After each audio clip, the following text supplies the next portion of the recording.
안녕하세요, 조은수입니다. 네, 오늘은 이 좌파적인 속성을 정치와 경제의 관점에서 좀 나눠보려고 합니다. 오늘 영상 끝까지 보신다면 나는 절대 좌파는 될 수 없겠구나라는 뜻밖의 발견하시는 분들 좀 있을 거라고 생각해요.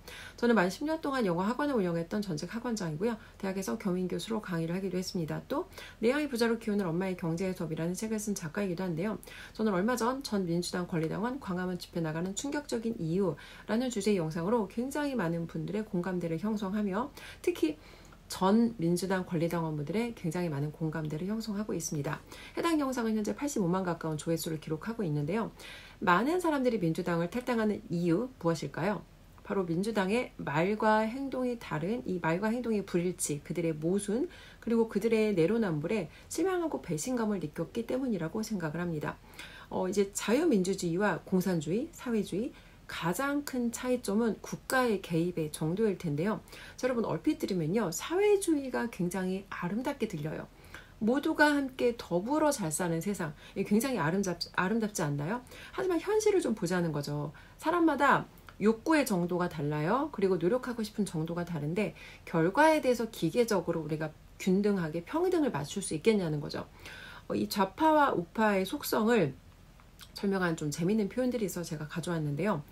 정직하면서 똑똑한 사람은 절대 좌파가 될 수 없다. 자, 여러분 들어보셨죠? 어떤 얘기냐면 사회주의가 가지고 있는 이 모순점이 있습니다. 그래서 정직한 사람은 똑똑하지 못하고 이 사회주의를 주장하는 사람들이 정직하면 똑똑하지 않은 거예요. 이 모순이 무엇인지 파악을 못했기 때문에. 그리고 똑똑한 사람은요. 정직하지 않다고 합니다. 왜냐하면 사회주의의 모순점을 알고 있는데 그거에 옳다라고 주장하는 건 한마디로 거짓말쟁이 미선자라는 이야기겠죠. 레이몽 아롱이 얘기를 했고요. 다음은 이 우파와 좌파의 특징을 루즈벨트 대통령께서 이렇게 구분을 하셨더라고요. 우파는 거짓말을 하면 화를 낸대요. 좌파는 진실을 말하면 화를 낸대요. 근데 정말 제가 격하게 공감을 하는 게 이 좌파적인 사람들, 이 사람들이 이제 윤석열 대통령 탄핵에 대해서 막 목소리를 내요.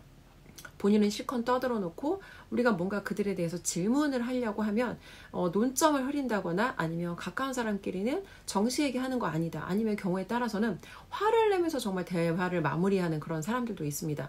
어쨌건 그들은 뭔가 진실에 대해서 우리가 뭔가 합리적으로 의견을 나눠보려고 했을 때 여기에 대해서 진실을 말하면 화를 낸다. 그러니까 뭔가 팩트가 그들에게 전달됐을 때 그들은 화를 내면서 대화를 그러니까 화를 내면 사실은 대화를 더 이어갈 수가 없잖아요. 이런 식으로 대화가 마무리되는 경우 되게 많고요. 이제 개인적으로 제가 예전에 경험했던 어떤 특정 공통점을 가진 사람들의 특징이 있었어요. 저는 예전에 이제 Give and Take라는 애덤 그랜트의 책을 읽고 그런 사람들을 테이커인가 보다라고 생각을 했었어요. 근데 최근에 여러 가지 정치에 관련된 제가 공부를 좀 하게 되면서 그런 속성들이 바로 좌파적인 속성이었구나라는 걸 깨닫게 되었습니다. 제가 좌빨이라는 표현을 쓰는데요. 보통 분들은 좌파와 빨갱이라고 이렇게 생각을 하실 거예요. 근데 제가 좌빨이라고 표현을 쓸 때 저는 좌파와 빨대라는 표현을 사실 같이 이제 섞어서 쓰는 거거든요. 자, 예전에 제가 민주당 권리당원이었지만 알고 보니까 저는 절대 찐 좌파일 수 없더라고요. 제가 몇 가지 좀 그 사례를 들어 설명을 드리도록 하겠습니다. 이제 이 책에서 지적 대화를 위한 넓고 얕은 지식이라는 이 책에서 좌파와 우파를 이렇게 구분을 해요. 경제적으로 가난한 사람은 좌파다. 그러니까 우리가 정치인들을 선택할 때 내 경제적인 상황에 따라서 어떤 사람이 나를 대변할 것인가를 선택해야 된다라고 이야기를 하는데 이렇게 구분을 해요. 이분법적으로 경제적으로 가난하면 좌파, 부자면 우파라는 식으로 나누는데 꼭 그렇지만은 않습니다. 예전에 어떤 이제 저의 좌파 측근이 저희 아버지께서 태극기를 들고 이제 광화문 광장에 오래 나가는 거를 보고 아니 왜 본인 아버지는 부자도 아닌데 왜 우파에서 목소리를 내냐 이제 이런 질문을 한 적이 있거든요. 그러니까 한마디로 그 사람의 주장은 경제적으로 지킬 게 있는 사람들만 우파다라고 이야기를 했던 거예요. 그런데 제가 경험한 우파는요. 상식, 옳음, 정의, 공정, 가치 이런 것들을 추구하는 사람들이 보수와 우파의 성향을 가진 사람들이라는 거. 그리고 특히 감사를 아는 사람들이 우파다라고 저는 생각을 합니다. 예를 들어서 이제 저희 아버지 같은 경우에는, 저희 아버지는 사실 뭐 큰 부자는 아니에요. 아직도 뭐 소소하게 조금 용돈벌이 하시는 일이 있긴 한데 큰 부자는 아니지만 경제관념에 대해서 굉장히 정확하세요. 예를 들어서 아빠가 이제 뭐 물건이 하나 필요하신 거예요. 그러면 저희들한테 이제 그런 거가 필요하다라는 말씀을 하세요. 그리고 항상 본인의 카드를 사진을 찍어서 함께 올리세요. 그러니까 예를 들어 이제 이럴 수 있잖아요. 아빠가 뭐 예를 들어 휴대폰이 망가졌다, 뭐 새 휴대폰이 필요하다라고 말씀을 하시면 자식들은 본능적으로 이걸 누가 해결해야 되나, 그러니까 누가 해결해야 되냐가 누가 이 부분에 대한 경제를 책임져야 되나에 대한 어떤 이제 생각을 당연히 하거든요. 근데 아버지께서는 설령 저희가 그때마다 어떤 상황과 여건이 되는 이제 딸 셋이니까 딸이 나서서 그 경제적인 부분을 서포트를 한다고 해도 아버지께서는 단 1의 의도도 없이 내 카드로 내돈내산을 하겠다. 너희들은 단지 내가 필요한 어떤 지식과 그런 구매하는 그 부분에 대해서만 구매 대행만 해다오가 저희 아버지의 어떤 그런 주장하시는 사항인 거예요. 그래서 저희 아버지는 절대 사달라는 쪽으로 절대 말씀을 하지 않으세요. 근데 왜 그런 아빠는 사고방식을 갖게 되셨나 보면, 예전에 아빠가 어렸을 때부터 이제 장남이셨거든요. 그래서 홀어머니의 동생들이 줄줄이 딸린 가난한 집의 장남이었는데 할머니와 동생들에게 어마어마한 빨대를 꽂히신 거예요. 그래서 독립해서 나와서 이제 사는 과정 중에 할머니랑 의가 상할 정도로 장남인 아버지가 자기들에 대해서 경제적인 책임을 끝까지 지지 않는 거에 대한 굉장히 사실은 많은 원망이 있었거든요. 저희 아버지께서는 딱 그 생각이었어요. 부모든 자식이든 너무 일방적으로 계속해서 이 한쪽에 대해서 경제적인 서포트를 의지하고 원하면 그게 되게 부담되고 사실은 좋지 않다라고 생각하셨고, 본인께서 어머님한테 당했던 그거를 나는 그런 부모가 되지 않겠다라는 생각으로 그 원칙을 그대로 고수를 하신 거예요. 아버지께서 이제 이렇게 철저한 자본주의 개념을 탑재하셨던 배경이 내가 겪었던 일에 대해서 나는 내로남불하지 않겠다. 이게 사실은 저희 아버지의 어떤 원칙이셨던 거죠. 그리고 이제 보통 경제적으로 여유가 없으면 덕 보는 걸 좋아한다, 남의 덕을 본다, 이렇게 생각을 하시는데 저희 아버지는 또 특이한 점이 길에서 이제 어려운 분들을 만나면 아빠의 형편이 그렇게 뭐 되게 넉넉하지 않음에도 불구하고 항상 그분들한테 아빠가 그때 베풀 수 있는 그런 선행을 베푸세요. 사실 저도 이 부분에 되게 놀랐는데, 이제 지하철 타고 서울 강화문 나가다 보면은 이제 그 국어라는 거린들을 최소 몇 명 정도는 만날 수 있잖아요. 그러면 그때마다 모른 척하지 않고 어떻게든 나누고 어떻게든 도와주려고 한다는 이제 이런 거 하나가 좀 제가 되게 좀 특이하게 생각했던 그런 부분이고, 이제 이렇게 보시는 거예요. 그리고 또 이제 광화문에 나가서 예전에 제가 그 털보 교주 방송 들을 때 광화문 나오는 어른들이 봉투 받고 나온다, 뭐 휴게소에서 봉투를 나눠줬다, 별의별 어른들한테 사실은 정말 입에 담기도 죄송스러운 이 모욕적인 얘기를 되게 많이 했거든요. 근데 광화문 나가시는 어른들 본인들이 어떤 비용으로 서포트하고 본인 돈으로 내돈내산 차비 내고 밥 사 먹고 나오시는 거고, 그리고 지방으로 또 이렇게 같이 움직이실 때 있더라고요. 그때도 본인의 어떤 그런 뭐 먹거리라든지 각자 다 사실은 내 돈 쓰면서 돌아다니시는 거예요. 그리고 심지어 저희 아버지가 이제 연세 있으시니까 신문 잘 안 보여요. 근데 내가 믿는 어떤 세력에 대해서, 내가 믿는 그 특정 어떤 그룹에 대해서 서포트해야 된다라는 생각으로 볼 수도 없는 신문을 굉장히 오랫동안 유료 구독을 하시더라고요. 이것도 사실 저는 굉장히 좀 놀라웠어요. 그리고 마지막으로 깊은 감사를 아신다. 이제 예를 들어서 이승만 대통령의 퇴직이에요. 그리고 박정희 대통령이 경제적으로 그렇게 강력한 리더십을 발휘하지 않았다면 오늘날의 대한민국은 절대 있을 수 없다. 박정희 대통령께서 정말 서거하신 지 굉장히 오래됐는데 아직도 그 대통령에 대한 깊은 감사하는 마음을 계속해서 그 감사하는 마음을 그대로 유지하시고 있다는 거, 이건 사실 저희 아버지만의 어떤 그런 특이한 점은 아니고요. 그 세대를 살았던 어르신들은 박정희 대통령에 대한 정말 그 시대를 겪지 않은 사람들은 상상할 수 없을 정도의 깊은 감사를 오래도록 사실은 잊지 않으시고 있다는 거. 이걸 제가 어떻게 하냐면 제 쇼츠 중에 아버지랑 인터뷰했던 거를 1분 정도짜리로 짧게 잘라서 올린 게 있어요. 그때 제가 박정희 대통령에 대해서 이제 독재라는 키워드를 썼는데 아버지께서도 거기에 대해서 굉장히 이제 격분하셨고, 그리고 어르신들이 그 영상을 어떤 멍청한 여자가 나와서 아무것도 모르면서 함부로 짓거린다라고 생각해서 굉장히 분노하면서 거기에 대해서 이제 박정희 대통령에 대한 감사와 어떤 향수의 어떤 그런 메시지를 굉장히 많이 남기셨거든요. 자, 이번에는 제가 경험했던 이 좌파들의 속성을 한번 이야기를 해보겠습니다. 근데 물론 여러분, 저도 한때는요 굉장히 좌파적 기질을 가졌던 때가 있습니다. 언제냐면 저는 다행히도 타인에게 좌파적 기질을 갖진 않았어요. 누군가 나한테 뭔가 베푸는 거 당연하다고 생각한다거나, 아니면 누군가한테 내가 뭔가 받으려고 한다거나, 그러니까 이런 거에 대해서 세상에 공짜가 없다는 거 알고 있었고, 누군가 나한테 베풀어주는 건 반드시 나도 갚아야 한다라는 생각을 갖고 살았어요. 근데 안타깝게도 저는 저희 아버지한테 꽤 오랫동안 빨대였습니다. 그리고 아버지께서 저한테 제가 빨대였음에도 불구하고 저를 오랫동안 서포트 해주셨던 건, 사실 저는 아버지께서 사실 다른 집 아빠들은 어떤지 모르겠어요. 근데 좀 다정하다거나 이런 시대의 아버지는 아니에요. 그래서 그런 거에 대해서 왜 우리 아빠는 저렇게 다정하지 않고 무뚝뚝한가, 이제 이런 좀 서운함이 있었는데, 사실 저도 그때는 멍청해서 깊은 감사를 몰랐던 거죠. 근데 사람에게 할 수 있는 가장 큰 사랑의 표현은 여러분, 책임감입니다. 그래서 저희 아버지께서는 제가 이제 공부를 꽤 늦게까지 했어요. 근데 그렇게 늦게까지 공부를 하는 동안 저희 아버지께서 그때그때마다 정말 많은 서포트를 해주셨고, 아버지의 그런 서포트가 없었다면 사실 오늘날에 저는 존재할 수 없었다. 자, 다시 돌아와서 이제 좌파들 속성을 한번 이야기를 해보겠습니다.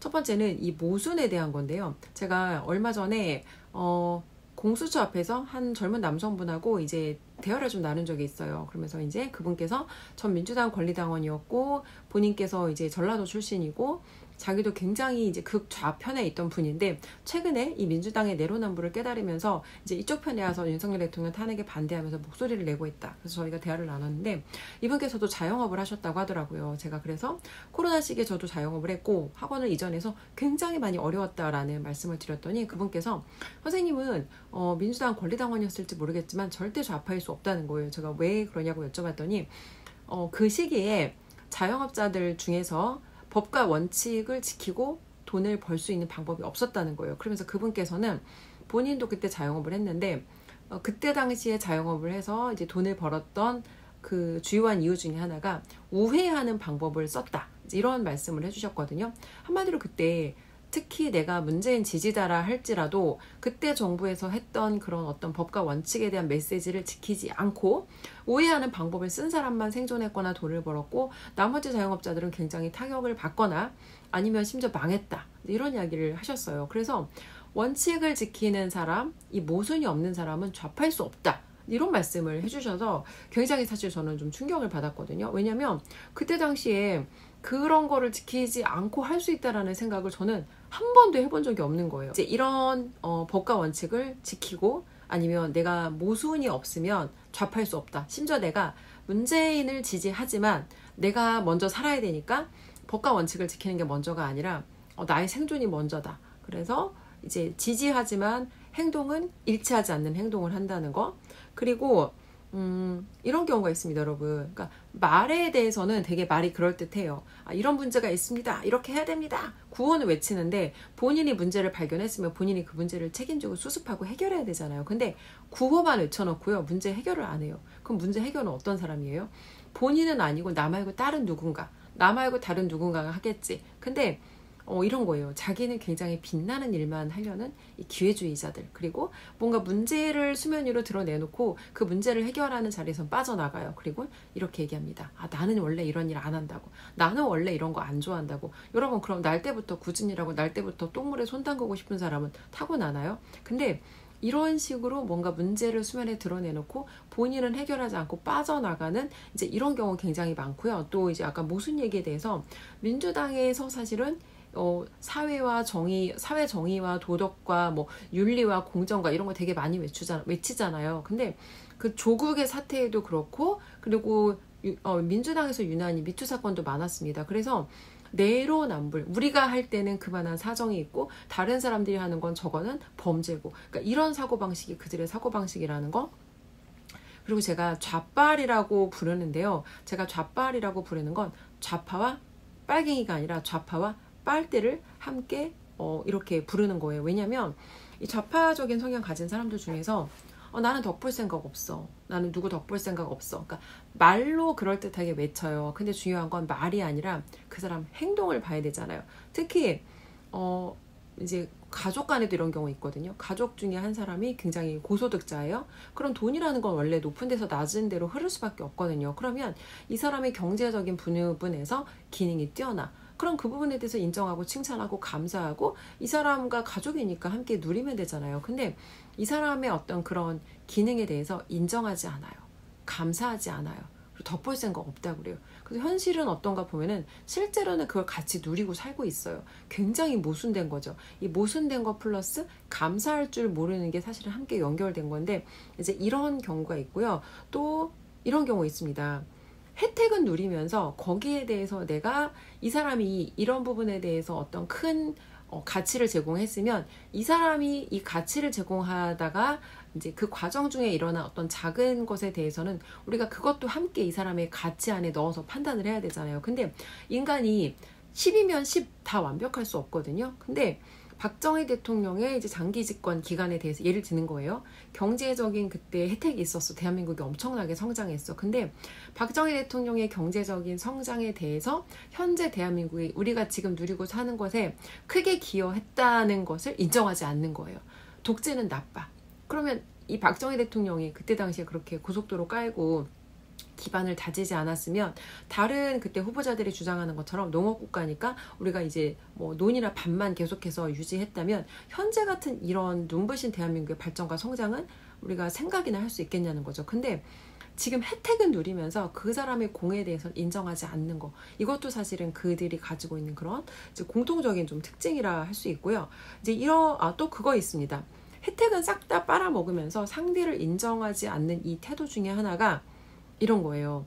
마음속에 시기 질투가 있어요. 그래서 얘가 올라가는 게 가족이지만 얘에 대해서 내가 마음 한편에는 시기 질투가 있는 거예요. 그래서 이 사람이 잘한 거를 칭찬하지 못하고 이 사람이 사람이다 보니까 이 사람도 실수하고 부족하고 놓치는 게 있잖아요. 그러면 잘한 것에 대해서 감사하고 그거를 오히려 응원하는 게 아니라 부족한 한 가지에 대해서 계속해서 지적하는 거예요. 근데 사람이 어떻게 완벽해요, 여러분? 이 사람이 한 가지 면에서 뛰어난 면이 있으면 다른 면에서는 인간이기 때문에 부족한 게 있으면 가족이잖아요. 그러면 함께 그걸 보완해서 어떻게 우리가 더 앞으로 나아갈까를 궁리해야 되는데 현재 내가 있는 위치에서 나는 쟤만큼은 할 수 없으니까 쟤를 혜택은 누리면서 쟤를 끌어내리는 이 어떻게 보면 이 끌어내리는 이런 기질이 있다는 거. 이것도 이제 그들이 가지고 있는 어떤 그런 속성 중에 하나이고 이제 3번 앞에랑 약간 비슷한데요. 감사할 줄 모르는데 조금 달라요. 어떤 거냐면 호의가 반복되면 권리가 된다고 하잖아요. 이 받는 걸 너무 당연하게 생각하는 사람들이 있어요. 사실 저는 이런 사람들을 보면서 좀 굉장히 충격을 받았거든요. 예를 들어서 이런 식으로 생각하는 사람들이 있어요. 당신이 나보다 나이가 많으니까 밥 사는 거 당연해. 당신이 나보다 성공했으니까 밥 사는 게 당연해. 당신이 나보다 돈을 많이 버니까 밥 사는 게 당연해. 여러분 세상에 당연한 건 없거든요. 예를 들어 이런 거예요. 이제 어떤 분을 만났는데 그분이 저보다 뭐 소득은 상상할 수도 없이 많아요. 근데 제가 그분에게 도움을 받고 그분에게 배움을 얻기 위해서 그분의 시간을 제가 쓴 거예요. 그분의 도움을 받고 이제 그분이 저를 도와주시기 위해 시간을 내신 거예요. 그러면 함께 우리가 식사를 한다고 했을 때 그 밥은 누가 사야 되나요? 당연히 배움과 혜택을 얻고 있는 제가 그 밥은 사는 게 당연하죠. 그러니까 저는 이게 당연하다라고 생각하는데 내가 당신한테 도움을 받는데 네가 나보다 나이가 많고 네가 나보다 성공했으니까 밥도 네가 사는 거야 라는 이런 논리를 펼치는 사람을 있다는 걸 보고 너무 저는 사실은 충격을 받았어요. 정말 그런 사람들이 있어요, 여러분. 자, 그리고 이제 얼마 전에 이런 설문이 있었거든요. 직장인들 대상으로 조사를 한 거예요. 당신이 부자가 아닌 이유에 대해서 말해봐라. 그랬더니 설문의 결과가 저는 너무 충격적이었어요. 직장인이면 보통 다 30 넘었을 거잖아요. 근데 자기가 부자가 아닌 이유가 첫 번째, 부모가 나를 이게 한마디로 금수저가 아니라서. 그리고 두 번째, 회사 연봉이 작아서. 자, 여러분, 우리 자유대한민국에 살고 있잖아요. 자유대한민국이 우리가 누릴 수 있는 혜택은 뭐죠? 내가 노력하는 것만큼, 내가 애쓰는 것만큼 기회가 보장된다는 게 이 자본주의 사회의 어떻게 보면 굉장히 큰 강점이잖아요. 근데 회사를 내가 들어갔다는 건 내 일을 다른 누군가가 내일 당장 대체해도 아무런 문제가 없다. 회사의 시스템에 내가 올라탄 거잖아요. 부품으로. 그러면 부품으로 올라탔으면 내가 사실은 그만큼 나의 가치를 낮게 측정한 거고, 그렇기 때문에 그 가치만큼에 대해서만 회사에서 보장을 받는 건데, 이게 만약에 불만족하다면 우리는 직장을 퇴사하고 내가 나만의 시스템을 만들 수 있는 그런 기회가 있어요. 근데 아직 내가 준비가 안 됐으면 회사라는 곳을 내가 서로 윈윈하는 거죠. 나는 회사의 시스템을 이용해서 내 개인적인 어떤 경제의 경제 문제 해결과 회사에서 일을 하는 동안 사실은 배워지는 것들이 진짜 많거든요. 그러니까 예를 들어서 제가 학원을 처음부터 제 돈으로 바로 학원을 차렸으면 저는 정말 많은 시행착오를 겪었어야 했을 거예요. 그런데 너무 감사하게도 회사에서 저를 직영학원의 원장으로 발령을 내줬고, 그 학원에서 원장으로 저는 모든 경험을 하면서 내가 겪을 수 있는 시행착오들을 회사라는 공간에서 경험하고, 직접 내가 내 자영업을 했을 때 그런 시행착오들을 정말 많이 줄일 수 있었어요. 그래서 사실 회사라는 곳을 내 노동력을 빨아먹는 나를 착취하는 곳이다 라는 관점으로 볼 수도 있지만, 나한테 심지어 월급도 주면서 내가 배울 수 있는 제2의 새로운 학교다라고 생각하면, 사실 회사라고 하는 곳의 가치도 우리가 굉장히 다른 관점으로 볼 수 있거든요. 하나하나를 다 세상 탓을 하기 시작하면 스스로 인생을 바꿀 수 있는 방법이 없습니다. 저희 멘토님도 그렇고, 이제 그랜 카돈, 저희 멘토님의 또 이제 멘토인 그랜 카돈 같은 경우에는 책에다 심지어 이렇게 썼어요. 10배의 법칙이란 책에다가, 우리 집에 전기가 나간 것도 내 책임이다. 왜? 비상발전기를 내가 준비하지 않았잖아. 전기가 나갈 거라는 걸 내가 예측하고 거기에 대한 발전 시스템을 준비했어야 되는데, 집에 전기가 나간 게 한전 책임이 아니라 우리 아파트 관리사무소의 책임이 아니라 내 책임이라는 거예요. 여러분, 어마어마하지 않아요? 근데 우리가 어떤 분야에서 성과를 내고 돈 벌고 성공하는 사람들을 보면요, 자기 인생에 일어나는 모든 일은 다 내 책임이라고 생각해요.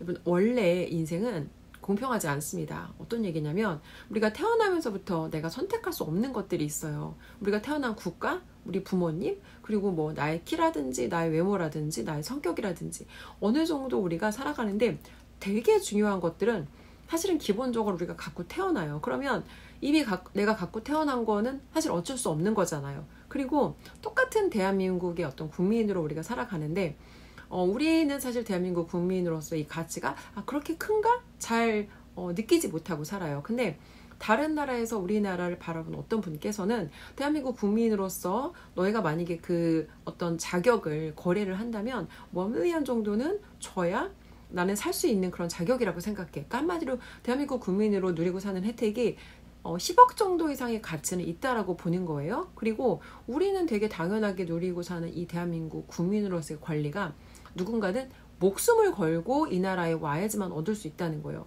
사실 집회 현장 같은 데 나가면 이제 북한에서 건너오신 분들이 가끔 발언을 하세요. 근데 그분들께서는 우리는 정말 당연하게 누리는 이 자유의 가치에 대해서 얼마나 이거를 정말 감사하다라는 사실을 표현하시는지 몰라요. 우리가 이게 익숙해지고 이게 되게 당연해지면 안 돼요. 항상 익숙해지고 당연해지면 그거에 대한 감사를 잊기 때문에 항상 이게 얼마나 우리한테 감사한 일인지를 잊지 않도록 상기시켜야 되는 거.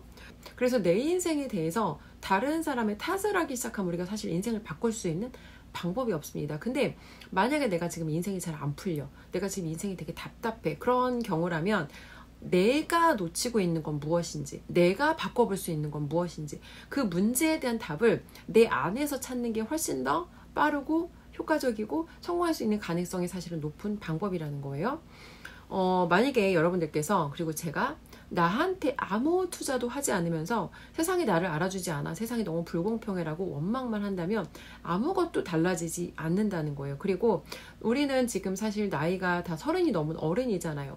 20대 때까지는 어느 정도 내가 내 힘으로 할 수 있는 게 사실은 그렇게 많지 않아요. 하지만 30이 넘었다는 건, 특히 40이 넘었다는 건 내가 내 인생에 충분히 책임질 수 있어야 한다는 의미예요. 왜냐하면 부모님의 품을 떠난 지 우리 너무 오래됐잖아요. 부모님 품을 떠난 지 10년이 지났고 20년이 지났는데 여전히 세상이 불공평해라고 부모님 탓, 세상 탓만 하는 거는 사실 내가 내 인생에 너무 무책임하다는 이런 얘기인 거예요. 자본주의 세상에서 내가 내 가치를 높이는 방법은 바로 나 자신한테 투자하는 거예요. 워렌 버핏한테 이제 한 여학생이 주주총회에서 이런 질문을 합니다.